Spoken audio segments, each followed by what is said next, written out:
We're going to get started. And I have the pleasure of introducing the amazing creative team from Gray Advertising, who are with us once again at the summit to talk about the work we have been doing with them now for nearly, I was going to say 3 years. Come on out, friends. Here comes our amazing team from Gray. As everyone's getting settled, I wanted to just quickly provide some context for this work. One of the first conversations that we had as an organization was about narrative change, and that we as a nation have really become very comfortable with the criminalization of mental illness, and as we talked about yesterday, with the criminalization of other forms of healthcare. Our focus is around the criminalization of mental illness. And we set out on a journey with this creative team to talk about is it possible to develop a creative campaign that we would blanket the earth with, that would change everyone's level of comfort with the criminalization of mental illness. And it's been a journey that will be described. Many of you have participated in this journey, both at the last summit, as well as in conversations since then that have been provocative and helpful. And that is what we're here to do today, is to show you where the team is in its near final draft. And I want to say, as a lifelong learner, that I also am reflecting on my panel yesterday and what the call for intersectionality means in this particular work. But I will turn it over to this great group, and thank you so much for being here. Take it away, friends. Thank you. Thank you so much. So, hello. For those of you who do not know us, we are Gray. And we've been working with Sozosei for a few years now. They came to us with a really incredible challenge, and that was creating this communication campaign that's going to raise awareness and change public opinion on the criminalization of mental illness. And this is something that those of us in this room might forget sometimes. There's very little public awareness right now around this issue. This is something that, there's lots of issues that are a lot higher profile, but this is very important.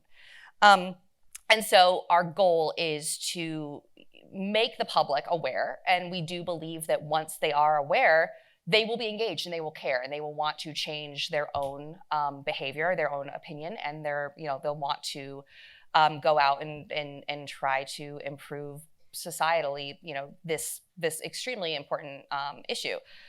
So to start thinking about how we're going to approach this. So we are an advertising agency, and so we do a lot of different communication campaigns. And anybody who's done any kind of public speaking at all, the first for any presentation ever is, who's your audience?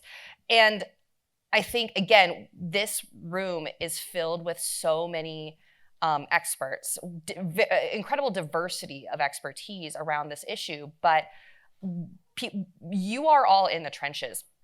And so you are not our target audience. Our target audience is the general public who for the most part are largely ignorant of this issue. Do you remember yesterday in the talk about pads? And I think one of their questions was like, who here knows what a pad is? And I think every hand in the room went up. Mine didn't. I didn't know what that was, and I learned a lot. But everybody's hand went up, and it was like, okay, so this is not the target audience. Like, you are all experts. So we've kind of done this deep dive, this very data-driven approach to thinking about how do we reach that broader US population. That's our ultimate goal. We want to make everybody aware and make everybody care about this issue. But we're not going to start there, because that's huge. Where we start is, and we're also not going to start with people in this room, because you already know and you already care. So we've done some different analyses and identified that there's this target audience, we believe, of around 52 million people, who are the types of people who don't know currently, but once they do, they will care, and they will want to propagate that message on. And then we've identified that there's, the good news is that there's like a broader range of about 128 million people who will be, once they hear people within their own communities talking about this issue, they will care. And so this is kind of our approach, just to level set and remind everybody here that you are going to give us such valuable feedback on the work that I can't wait to hear your feedback on. But you are not who we're talking to. We're talking to, again, that broader audience. And so just a little bit more about our approach. So again, we're an advertising agency, and so we do a lot of different types of communications and public awareness campaigns. And we always try to start with looking at culture, looking at broader culture, what trends are going on that are relevant to the topic at hand. I'm also a behavioral scientist by training. I care, we care a lot about human behavior and people's biases and their heuristics, and what kind of current behavioral patterns and paradigms can we look at that are relevant. And the intersection of these two things is what we call the real problem to be solved. Pretty straightforward what that means. And so we'll just kind of take you through our thinking, how we tackled, we had this big ask from Sozosei that we were so excited to tackle. And again, some people will remember, we've been working on this for a while. You'll remember maybe our presentation from the last summit. But this is kind of we'll talk a little bit about our framework and the thinking, that the truth, the culture and the behavior that's relevant. But then, the real meat of this is going to be the actual work. So just a little bit more about, what's informing the work you'll see today. Again, this is very data driven, so we've done our due diligence. We're not going to take you through all of that. We're not going to bore you with that. But, this is coming from everywhere, from doing social listening, which is essentially looking at out there in conversation on social media, from the general public and from people with lived experience with incarceration, with mental illness, what they're saying about these topics, what conversation is already out there. A lot of people in this room are academics. There's an incredible amount of academic research and literature that has been published on this topic, and we really wanted to familiarize ourselves with that, what's already been done. Again, we spoke a little bit about our audience. We've done really data-driven deep dive into who we can reach most effectively and how. And I think most importantly, we've done a lot of stakeholder conversations, had a lot of stakeholder conversations. And so again, there's people in this room who've been part of that and who've given us really valuable insights already, and we're hoping to get even more from our conversations today. And so this has spanned, again, the last couple of years, from all of these different convenings that Sozosei has had. Sozosei has, Dr. Carson and Melissa have a wonderful network of connections of people who've given us so much feedback. And we have really taken that into account. And a lot of what you'll see today is very, very, very informed by that. So the meat of what we're trying to tackle is, again, going back to culture. What is happening in culture right now? And so I think basically all of the keynotes yesterday mentioned that, society right now is at this inflection point where we're having these really transformational conversations and we're reflecting on our own behavior. I think both of the first two keynotes yesterday both mentioned the murder of George Floyd. And that was something that prompted a lot of people for the first time to examine their own biases. Long overdue, of course, but it's good. At least it started happening. And so the Me Too movement as well. A lot of people are kind of having these transformational conversations, reflecting on your own behavior, reflecting on how your own behavior might contribute to broader societal injustices and inequities. So it is a good moment. At the same time, so this behavioral truth that we've landed on to inform our messaging is also something that came up a lot yesterday, and that's that mental illness touches everyone. That was exacerbated by the pandemic. There was a lot more awareness of how it touches everybody, even people who previously thought it didn't touch them. But even though it touches everyone, there's this stigma and the misunderstanding that really still persist and prevent us from having empathy for people with mental illness in a way that it prevents us from having, it doesn't, we have empathy for other people. And for some reason, mental illness is still this gap. And so taken together, the real problem to be solved that we think that we hope we can try to tackle and start moving the needle on is that there's this double standard in our society with how we behave and how we perceive mental illness and all other illnesses. And this, again, came up in every single conversation yesterday. This is something that comes up so organically. Every stakeholder, interview that we do, people mention, the conversations about parity yesterday, the conversations about even with PADS, the absurdity of, the way that the way that we treat advanced directives for other physical illnesses and then for mental illness. Yeah, this was something that just keeps coming up, right? And because it is such a horrible double standard, and that's something that we really wanted to highlight. Yep. So with that, I'm not even going to be able to word this properly instantly. I'm done. But so with all that in mind, how can we as creatives solve this problem? And we all know it's a much bigger thing. If we knew how to exactly solve it, we wouldn't all need to be here today. But Christine's point in mind, it's awareness. People don't know what's going on in the world. So our jobs here is to take Sozosei's message of decriminalizing mental health and meet our audience where they're at in the journey. And in that intersection, talk to them where they are.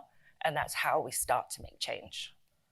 So again, the conversation of parity disparity. One thing that came up, obviously, in the talks yesterday, but actually in our conversations with our target audience, who aren't as educated as you guys are, is the same point. And people are aware of this, but they still have this ingrained bias. And they're aware of this through kind of prompting, I guess. So, this is a quote from someone. It's like, well, if people see someone showing symptoms of having a heart attack, they'd usually run towards to help them. But if they see someone showing symptoms of having a mental illness crisis, they usually run away for fear of their own safety. And there's a lot of this fear built in, which is wrong. So this is why we actually need to expose the horrible absurdity of criminalizing any illness, period. So this led us to our overarching campaign idea, which is illness isn't criminal, which, while that should be logical and obvious, unfortunately it isn't. People don't see the parity. So, big thing though with these campaigns is before we can change these societal systems and establishments, we have to change hearts and minds. People don't know that there's an issue. How can they even know that they need to change it or do something about it? Now, one big thing that we found as marketers is that you have to show and not tell. When you tell people something, you tell them what they're supposed to believe, you tell them to challenge their biases, people shut down. The mental gymnastics you can do rival Cirque du Soleil. And people will double down even if they can feel the core of their beliefs quaking, because that's what as humans we do. But if you can show someone and they take themselves on that journey, they discover it for themselves, then we have a possibility to open people's minds, challenge their biases, because they're doing that themselves. So the main goal of the work that we're going to show you really is, as we said, to provoke people to re-examine their own biases that in turn do contribute to the criminalization of mental health, whether intentionally or not. So how are we going to achieve this? Again, as we talked about our target audience, we sort of identified areas and mediums that they're most receptive to and where they spend a lot of their time. Film was a big one that people pay a lot of attention to. We know our culture is very visual. Right now, reels, all of this stuff. Audio is a very valid point. That's where a lot of people are, they're switched on, they're paying attention, whether it's to their podcast. It's time when we actually have focus. Then digital, I'm sure everyone is well aware of social media, but that's a whole other conversation. And then, of course, the website, because ultimately, once you get people's attention, you then need to draw them to educate them. But again, it's that system of they have to be aware. And that's why examples like Me Too, George Floyd, a lot of people weren't aware, which again is a larger issue, but once they knew, then we need to give them the tools and how to educate themselves. So in order to, encompass what we are intentionally doing, we've created a mood film for you. So when we work with film, one of the benefits that we have is it allows for longer narratives, the nuanced storytelling that you don't necessarily get at a first glance when you're just scrolling through your phone. The storytelling, we get the opportunity to use audio and visuals and connect with people on different emotional levels. And then the provocation with this film going forward, which is kind of how we're leading into the campaign, is, what if society reacted to physical illness the same way that it does to mental illness? Again. So the tone of the film that we want to produce, we need to be authentic. And that's, again, why we're looking forward to the action track going forward. We want to make sure that we are a one-to-one. Now, in the film, which we'll go into, it isn't going to be one-to-one right now, how we have it. But we need to be true to lived experiences. And that's very, very important. And the only way you're going to make changes if there's a truth in it as well. People call, can I say bullshit? Thanks, Melissa. People call bullshit on it, right? So we need to connect with them on an authentic level. It also needs to be emotional. Again, if we're taking them on this journey, they need to feel it. But going back to the show and not tell can be emotional but not leading, because they have to go through the process. And with that, one of the ways to help them go through the process is to keep it human. And that can be from the casting to the lighting to the way that the camera moves, intimate motions. This Hollywood storytelling is not going to solve what we're trying to say and do with this particular campaign. And above all, it has to be provoking. So, what this film is, what you're about to see is a mood board created specifically for this summit. It's a premiere, if you will, but it's not public facing, so you guys are going to see it and no one else is. You're kind of special. But this is basically an expression of the campaign idea. The final scenarios that we're going to have in the actual film we put forward are not necessarily going to be these. We have a completely different script, and we are looking for you guys to help us, again, to be authentic, to be true to lived experience. Now, one challenge of making a mood film, especially for this kind of subject matter, is we're working with existing footage from film and TV show, which requires a little bit of movie magic and a little, use of audio here and there. So there will be instances where it isn't fully one-on-one, maybe in a naming convention or a specific situation. Again, that's why this is just the expression of the campaign, and we will have a fully produced piece of original content that touches on those tonal points and everything that we have learned before, and hopefully will continue always to learn. So this is the film.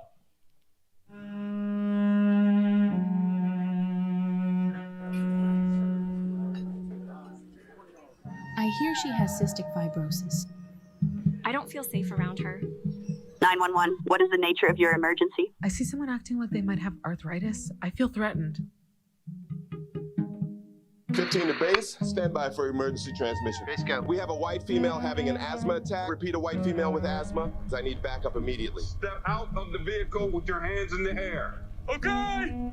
The suspected diabetic is being apprehended. Put your hands above your head. On your knees. On your knees. You're under arrest for having leukemia.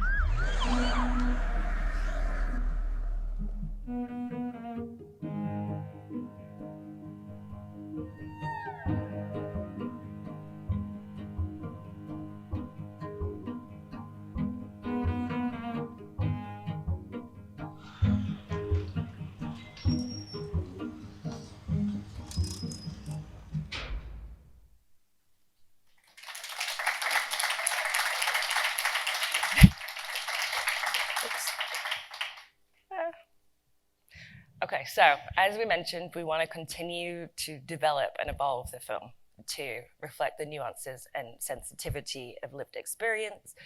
And as hopefully you can tell from the room, we want to keep a range of that, things that do ladder up to criminalization, whether it's the microaggressions, right? It's hiding a kid's eye, it's setting that example, it's turning your head away or inappropriately calling different services. So we want to make sure that we're capturing all of those nuances.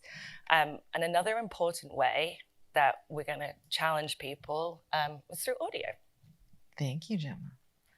Cool. So audio, as Gemma mentioned, is a way to really get people when they're locked in. And I'm sure that a lot of people here are podcast listeners. It's really a magical way of using the person's imagination to bring them into the storytelling. And for this campaign, as you can see, we're really trying to point out the absurdity of these things that are happening, but are happening to mental illness and not necessarily other illnesses. But one way to really make people feel that is through letting them use their own imagination. We need them to close the loop themselves. And that's how we can build empathy. So we're going to show you another example, which is inspired by that example that was shown in the quote earlier, which is just the fact that people would usually call to help someone who's having one certain emergency, but yet they call out of fear of their own safety for another emergency. And so we're gonna kind of show that absurdity here, and we'll let you listen now.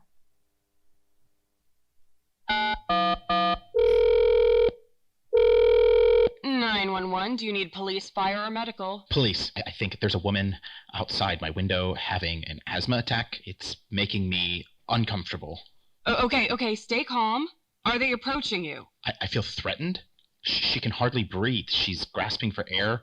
I don't feel safe around her. Sir, keep a safe distance. You never know when someone's asthma attack could make them dangerous to you.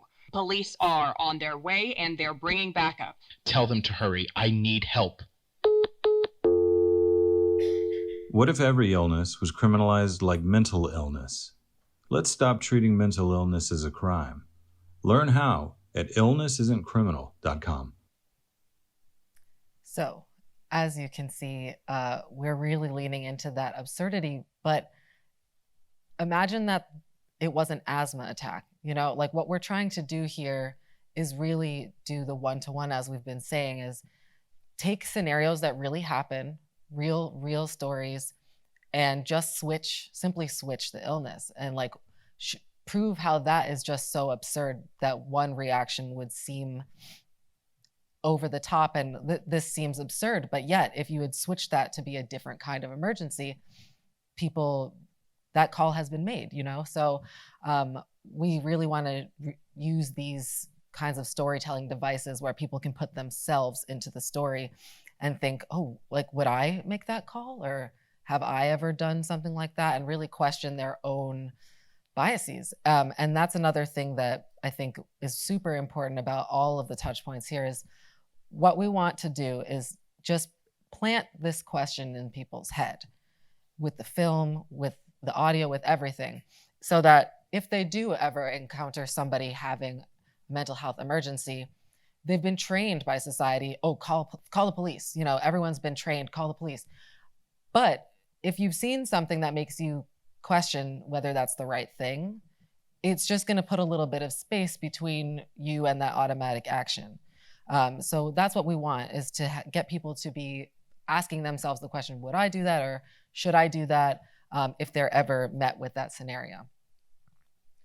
And then we're going to move on to digital, which is, as Gemma said, we're all very familiar, from scrolling the internet to social media. The internet is where ideas spread and magnify and where change often begins. As we've seen through most of the movements that have happened in the last few years, it begins online, videos are shared, ideas spread. And it's also a way that we can expand communities, because that is a way that people can join forces from afar. And that's something we definitely want to do through this campaign, is just build more advocacy. So on social media, we have the opportunity to show up with a kind of distilled version of what we've just shown. So what we're using here as an example is more criminal imagery, which is like the placard, the photo, but instead listing a physical or medical disease on it to exemplify how we need to stop treating mental illness as a crime, or any illness as a crime. And the reason that we have this type of approach for social media is that we need to be what we call thumb stopping, which means when people are scrolling, you need to give them a reason to stop. And we need to kind of lean into our absurd way of looking at this issue and show them something that makes them like, what is this? And so that's why we're going for provoking thumb-stopping imagery, but it also has to encompass the entire idea at once, because we can't have any room for confusion. So that's what the approach is there. And then we have some other examples which are doing the same thing, but with different specific illnesses. And the one other interesting thing about social media and digital spaces is that we can really show up in the places that are specific. That's another reason that we can build empathy, because if you, let's say, have a family member dealing with asthma, or you yourself do, and you're met with one that is more related to you, it's just kind of another opening to make you really give this question a chance, because what we really need to do is meet people where they are and kind of get in where we can, where people can see that they can relate to this issue, because everybody can. And then also digital banners. Everyone in this room is probably used to trying to avoid them, but they're everywhere. And that's another way that we can intercept people's daily lives, because this is, again, a striking and strange, thought-provoking way of approaching it, and strange in the best way and on purpose, because we think that if we tell them, if we just say, stop doing this, it's just not going to go that far. But if you stop them while they're scrolling on a website with something that piques their interest, they're more likely to click and then to be following through to get more information. And I'll press play and you can see it move. Yes. So this is also another way that we can intercept people where they are. And where we show up can be just as impactful as how. What we learn a lot through our various projects is that what you say matters a lot, but where you say it can make the meaning change, and it can make it that much more impactful. So that brings us to some interesting ways that we can even build more empathy and kind of get people to connect even further. So for example, through targeting and contextual spaces, let's say that someone was looking up insomnia because they were experiencing symptoms. And then we could actually show up in that space with that specific illness. And the reason for that being that that might be the ice cracking, where someone realizes like, oh, I'm dealing with an illness.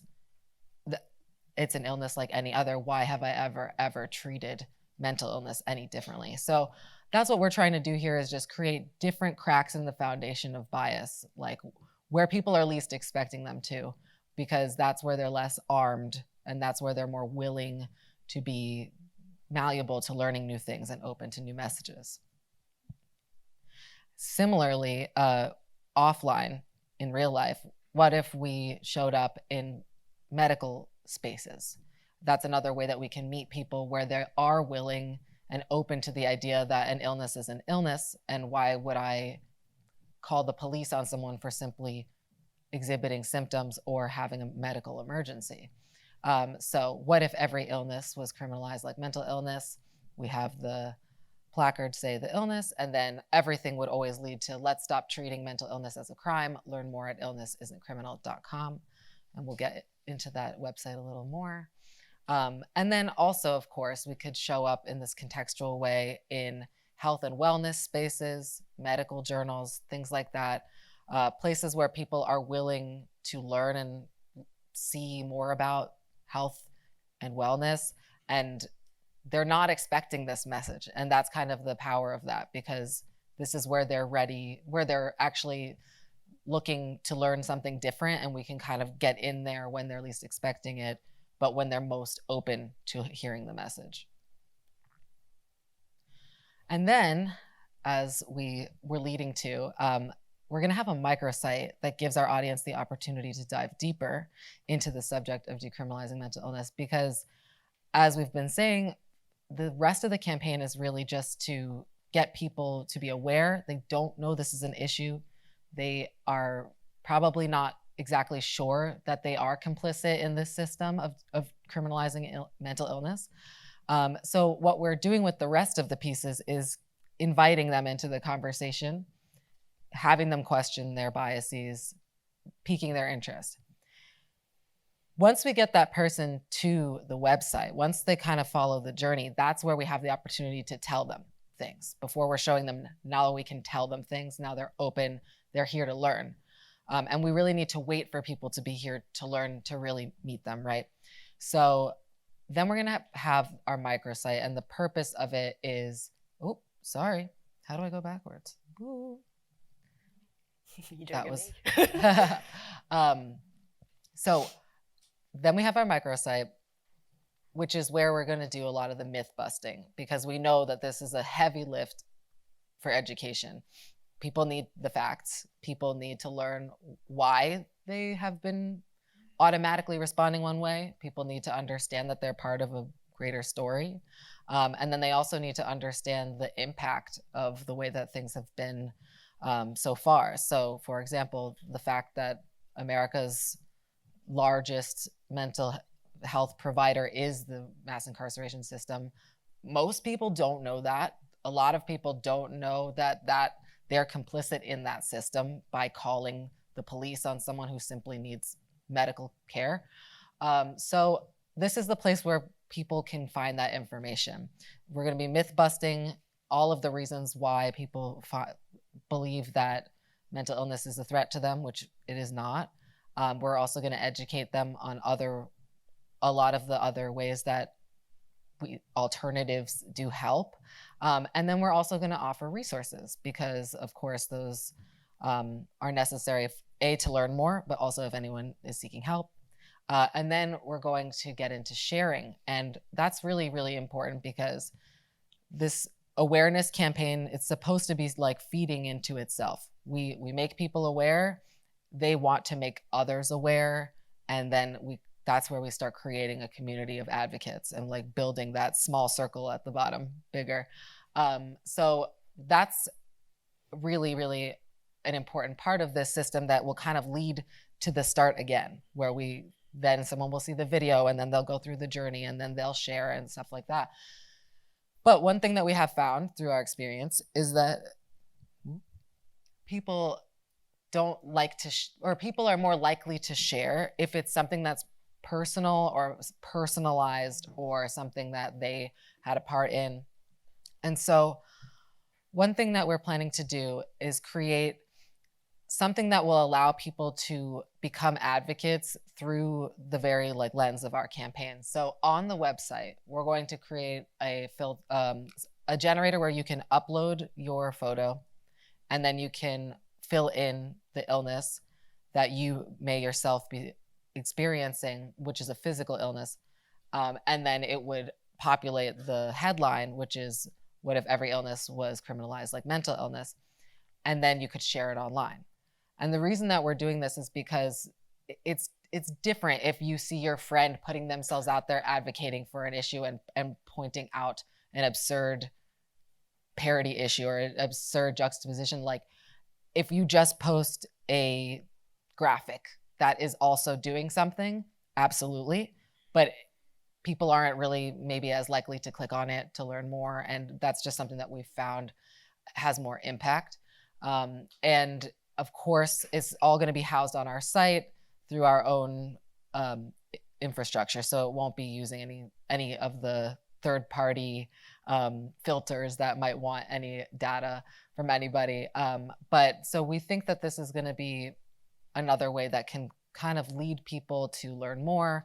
If, for example, someone you know shares this, it's a bit of a striking, absurd provocation. It's something that you haven't seen before. You might be more likely to click on it than just an infographic or a fact.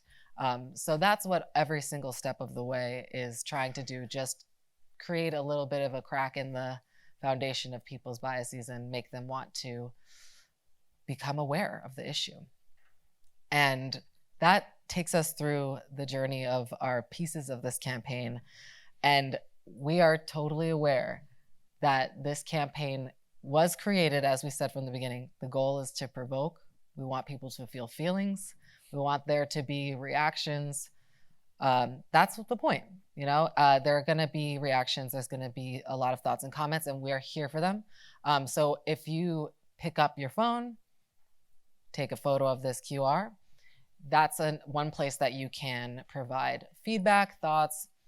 We would love to hear them. Oh yeah, lots of phones. Yeah. I think I made a bet with Melissa that no one would take up their phone, and I think I just won, so thank you.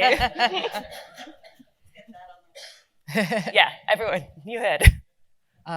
So that said, we're also going to be having an action track.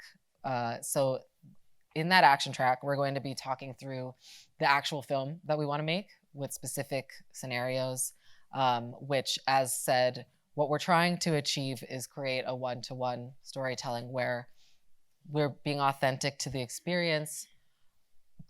We're just switching the illness. And that is what really grounds us in that absurdity.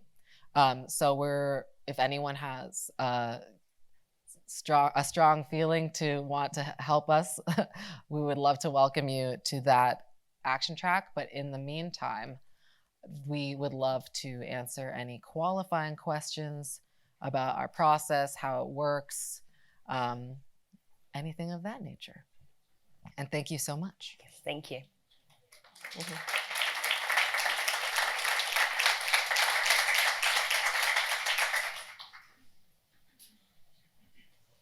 Good morning.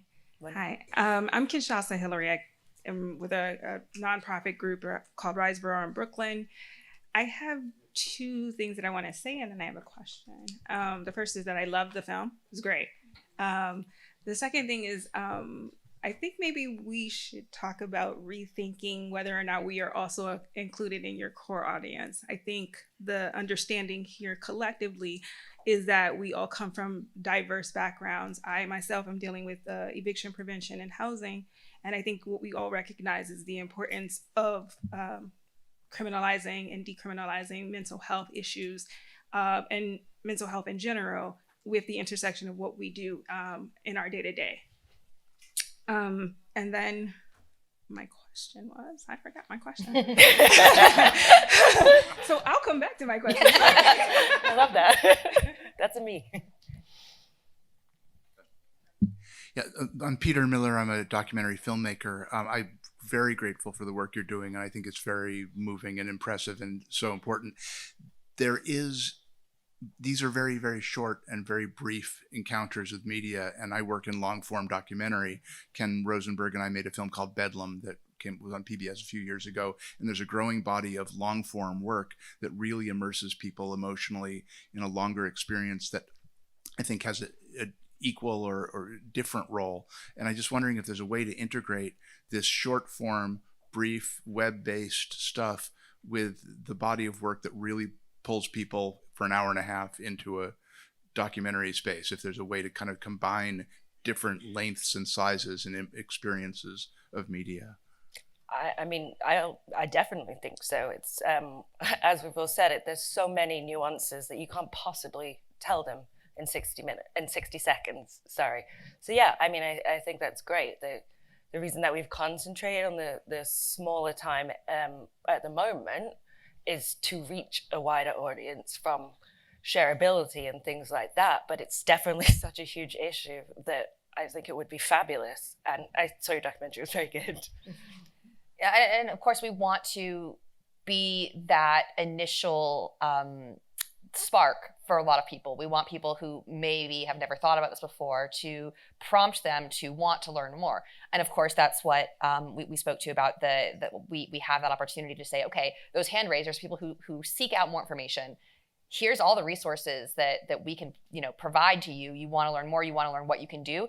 Here, please go. And so I think that's the opportunity where we say, here's how you educate yourself more. Watch these documentaries. Here's what you can do. Contact, whatever calls to action, whatever. But that's actually something we're going to be discussing during our action track is please, we would love to solicit from all of you what those resources are that we can provide to those hand raisers who want to know more. Hi, I'm Tony Wood, Idelson Foundation, New York City. I want to commend Sozosei and Gray for taking this on because I think it's a huge challenge and I like where you're going with it, but not to be the proverbial skunk at the garden party. I live in New York. Somebody who has a heart attack on the subway delays my train. Big deal. Somebody in New York who pushes somebody in front of a train creates fear with lots of people. Are we writing off that audience with this campaign, or how do we get over the fact of the fear factor that asthma will not hurt me as a citizen? Somebody acting out with mental health, rare as it happens, gets the New York headlines and scares people. How do we deal with that still? Education. Most people with mental illness in a crisis are not dangerous to you. Yes. I know that. No, I know you know that. But what I'm saying is but that the people I work with in New York don't see that, and they aren't convinced by the facts. So maybe we don't care about them, which is fine, because I think you're going to reach a lot of people. But that equation is not going to work for a lot of people. I understand that, and I think it's a very good point. I think we're trying to lead to educate people, because that is the first step. But as we talked about the target audience, unfortunately, you can't take everybody at once, and everyone has different lived experiences. So all we can start to do is try. And I do really like the language that Sia was using about cracks in the foundation, because I don't think this one thing is going to convince these people. You're absolutely right. A lot of people are going to be very entrenched and say, but I'm afraid and my safety matters. And it does.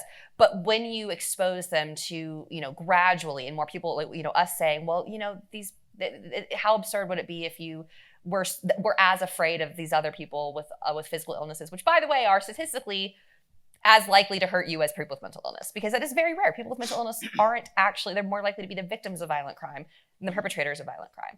So it's those cracks, and it's just the more we expose and the more we talk about this and the more we get other people to talk about it, it's not going to change people's minds all at once, but it can and will move the needle gradually. Hi, thank you all for this exposure, I think is the way I would describe it, to something that while many in the room are very much aware of, because this is the space where we reside on a regular basis, for me there's a missing piece, even as you are demonstrating the beginnings of this process to us, an audience that is learned, experienced, established, used to being confronted with this imbalance in people's understanding and awareness. And it struck me right away after the film segment that every image was of a white person. And that is troubling even in this audience, I think, because if we're not intentionally projecting into the messaging, even for an audience that understands the backstory, if we're not doing that here, I worry that it can somehow slip by. And especially on the digital, because we have so many people who are looking for their information as they are, what did you call it? Thumbing? Scrolling. Thumb stopping, yeah. I'd never heard that, but I'm going to use that. Yeah. The thumb stoppers are going to see an image that does not distress them on some level and may then miss the message that is a good message that you're trying to say. Because if the people with insomnia, the people with diabetes, the people with asthma, the people with stroke all have images that are safer and non-threatening, are we really going to get the message? And I know this was just for us, and that may not have been the primary goal of producing these shorts to show us and get feedback. I really want to encourage you to be intentional every step along the way, to remember Antonia's presentation about the story of Crownsville, all the way through the intersectionality of the four groups, discussing yesterday how their work overlaps and intersects. Because this message of race, ethnicity, culture, fear, systemic racism, and all of that, if it's not integrated into this, I'm going to enjoy using it, but I'm not going to use the film part of it. I'm not going to use the video. I'm going to use the audio, and I'm going to add things that reflect that if I'm showing it to an audience where I'm at in Memphis, who see the police predominantly picking up Black men who are not reflected in the video portion. I just won't use the video portion. I'll use all of the wonderful data and the messaging, but I won't show the picture because it won't resonate with the crowd I'm trying to change the mind of. So, yeah. No, thank you. Thank you. Thank you. And I am coming to the breakout. Wonderful. Thank you. I was just about to ask.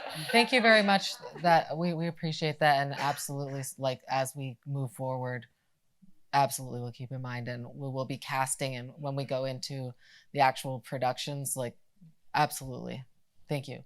Yeah, thank you for that comment, Doctor. And thank you all for your work and lending your expertise to this space, and for the foundation for supporting this really important work. I think that you're uncovering also some challenges of duality and confounding associations, in the fact that we have completely, for good reason, historically conflated calling the police with calling 911. But I think it's really important in this work that we really try our absolute best to disconnect those two.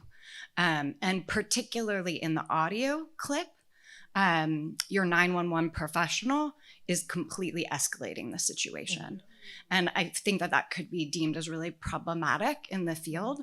And I want to raise, for folks who aren't familiar with that occupational class, they have mental illness rates at 10 times the general population and 2 to 3 times the rate of other first responders. And so they are absolutely in this audience, and I want to make sure that we're not stigmatizing them throughout this process as well. No. Thank you. Thank you. Good morning, Raul Andrews, APA Foundation in Washington. Want to thank you for the effort. One piece of news that should be baked into your planning. We have met with the National Association of Attorneys General, and they have decided over the next calendar year that mental health and some of this decriminalization work should be a part of their platform. And so I think you need to get to them soon with Dr. Carson and Melissa Beck's leadership, because they're willing to meet with us. They don't understand it.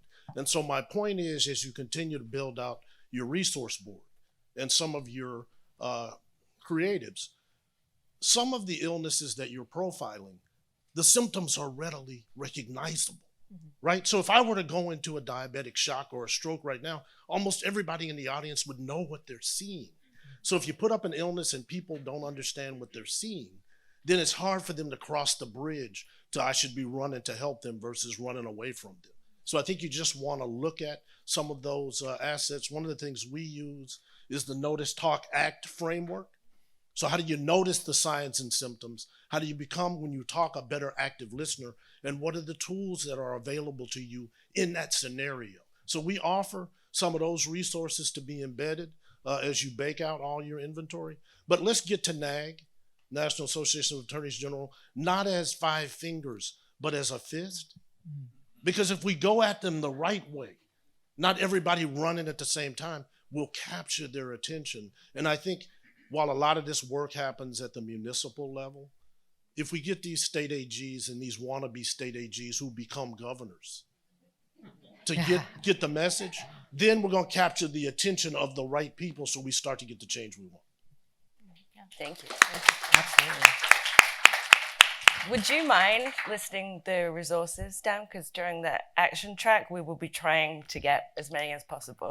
If I didn't do it, Dr. Stewart would come after.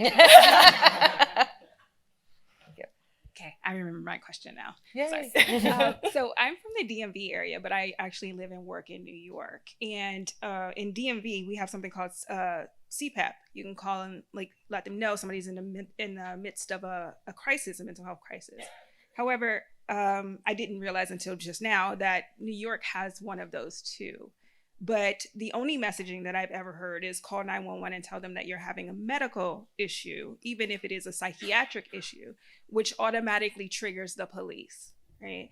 So then if we are telling people to step away from that, where are we directing them to if we see somebody having a mental health crisis? Very valid question, something that we're actually trying to collectively work on where we can send people, because that's something that we've all been thinking about. It's you don't just want to say, don't do that. You need to tell them what they can do.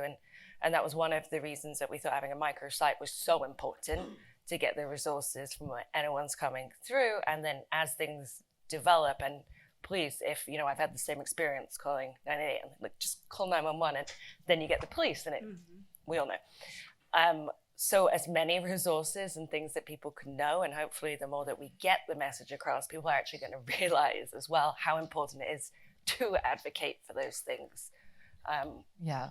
And sorry. No, I just want to build on that I think one thing we're also touching on in the film and in the audio is we're making these kind of analogies, right? But I think a lot of the times we're trained to call, like there was the intentional language saying, I'm uncomfortable.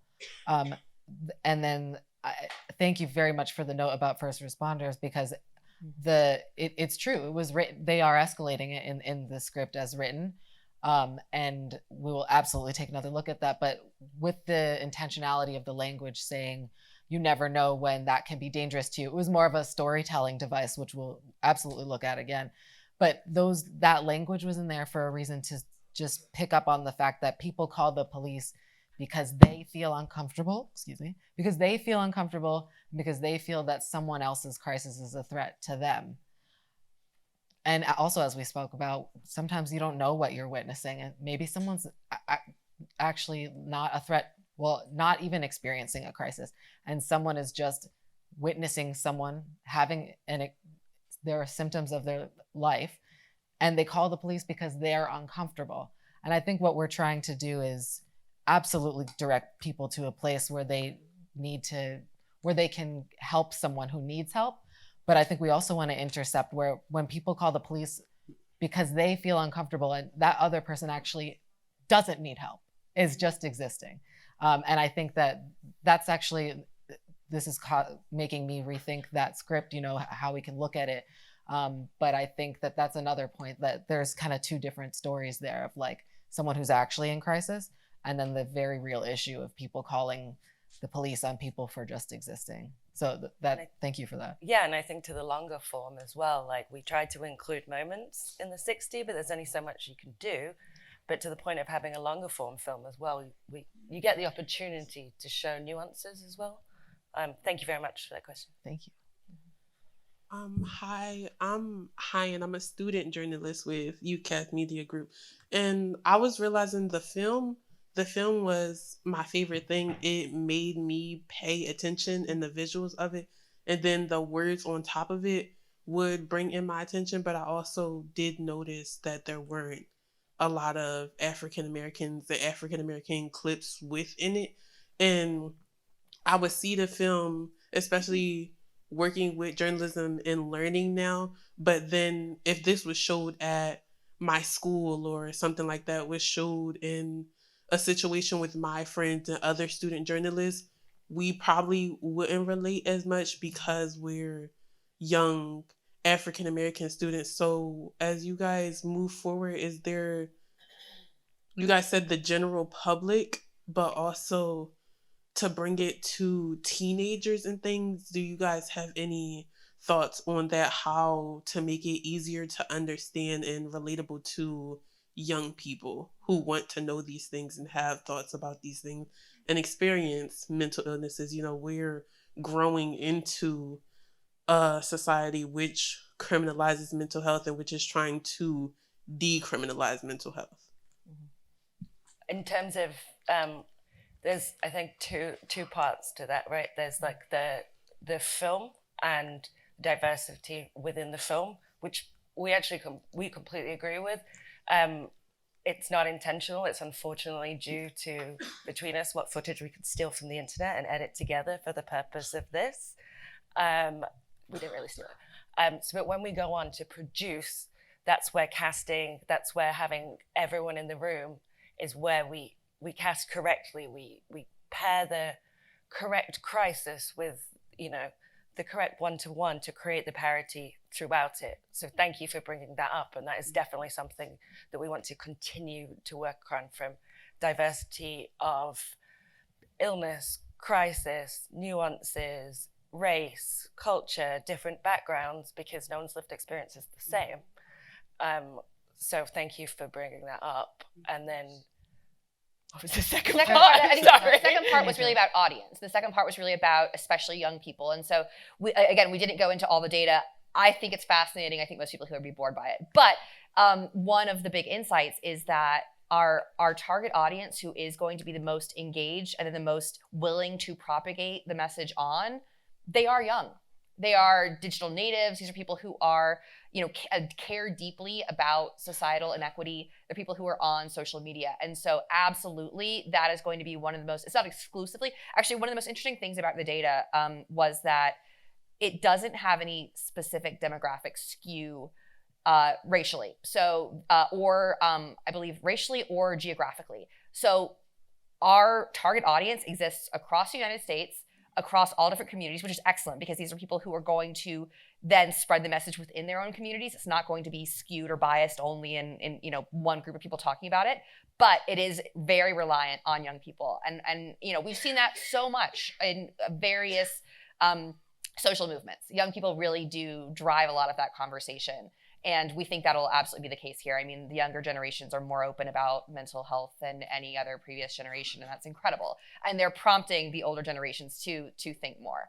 So, I'm excited. I can't wait. I think, absolutely we will try to do our best to give young people the resources that they want and need, and then they will go on and I believe do a lot of the important work. Okay, thank you very much. Thank you. Thank you. Hi, I'm Nina Ward. I'm from the Prince George's County, Maryland Health Department. Thank you so much for the presentation. It was a dubbed film clip compilation that had me choking up. And it was really amazing.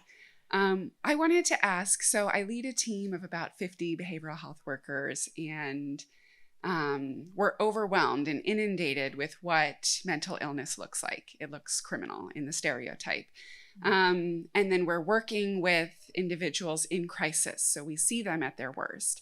And I grapple with how do we change the narrative of what recovery looks like? How do we change what mental illness looks like so that we're looking at it through a recovery lens? Is that part of this campaign? Is it a separate campaign? Is it something how does that work into pointing out the absurdity? I think is the way to get attention, and it was moving and pulled on heartstrings and gets you to question. But what does that next step of what recovery looks like fit in? Yeah, I think that's, I think there's a double standard there too, right? The double standard is that we acknowledge that other physical illnesses have treatment options and recovery is possible. And we treat mental illness like it's a permanent thing, like there's no, like it's impossible, like it prevents people from living happy and successful lives, and that's not true. So I think that's part of the double standard that we need to dismantle. Now, it's an open question. I don't have an answer for you of, is that part of this campaign? Is that other, is that other conversation that we have later? I don't have an answer. I don't think any of us do. I would love to hear your thoughts, but I would love to have that conversation because that is very important. And that's something that when we're educating the general public, we want them to stop criminalizing mental illness. Also, we want to we're talking to people. The general public does include people with mental illness. We don't want to ignore them. And we certainly don't want to reinforce any biases like that, you are inherently broken. We want to obviously talk about the fact that there's, yes, treatment and recovery are very, very possible. So we wouldn't want to, we want to speak to everybody. And I think that's really important to remember. Thank you. Thank you very much. Thank you. And I believe we are at time. It says 000. I don't see anyone holding up a.